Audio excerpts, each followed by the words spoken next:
એક મહત્વના સમાચાર પર નજર કરીએ। વડોદરાથી મહત્વના સમાચાર હાલ મળી રહ્યા છે। વડોદરા મનપાના સ્થાયી સમિતિના ચેરમેનનું શરમજનક નિવેદન સામે આવ્યું છે। ડોક્ટર શીતલ મિસ્ત્રી કે જેમણે હાલ વિવાદાસ્પદ નિવેદન કર્યું છે। વિશ્વામિત્રી પ્રોજેક્ટ પૂર્ણ ન થાય ત્યાં સુધી ભારે વરસાદની વચ્ચે જીવવાની તેમણે સલાહ આપી છે। શહેરીજનોને ઘરમાં ટ્યુબ અને ટાયર રાખવા માટે ડોક્ટર મિસ્ત્રીએ સલાહ આપી છે। સોસાયટીઓને તારાપાની વ્યવસ્થા કરવા માટેની પણ સૂચના આપી છે અને ઘરમાં ટ્યુબ અને ટાયર રાખવા ડોક્ટર મિસ્ત્રીએ સલાહ આપી છે।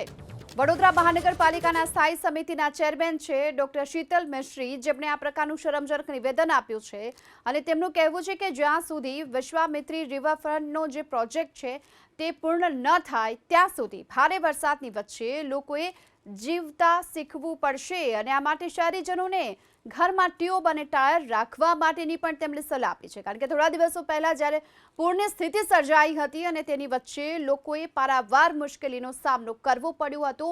જે દ્રશ્યો જે સામે આવ્યા હતા એ એકદમ ભયાનક તસવીરો સામે આવી હતી, કારણ કે પૂરના પાણીની વચ્ચે લોકોએ પારાવાર મુશ્કેલીનો સામનો કર્યો છે। અને બીજી તરફ હવે વડોદરા મનપાના સ્થાયી સમિતિના ચેરમેન ડોક્ટર શીતલ મિસ્ત્રીએ આ પ્રકારનું વિવાદાસ્પદ નિવેદન આપ્યું છે અને તેમના મુજબ જે પ્રકારની સ્થિતિ અત્યારે જોવાઈ રહી છે વિશ્વામિત્રી પ્રોજેક્ટને લઈને, અને આ પ્રોજેક્ટ જ્યાં સુધી પૂર્ણ ન થાય ત્યાં સુધી લોકોએ વરસાદની વચ્ચે જીવતા શીખવું પડશે। શહેરીજનોને ઘરમાં ટ્યુબ અને ટાયર રાખવા માટેની તેઓ સલાહ આપી રહ્યા છે અને આ સાથોસાથ સોસાયટીઓને તારાપાની વ્યવસ્થા કરવાની પણ સૂચના આપી છે।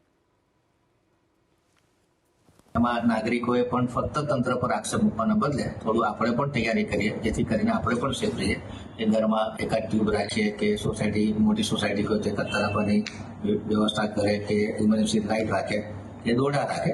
તો જ્યાં સુધી આ પ્રોજેક્ટ ના થાય ત્યાં સુધી આપણે પણ આ હેવી વરસાદ જોડે લેતા શીખવું પડશે।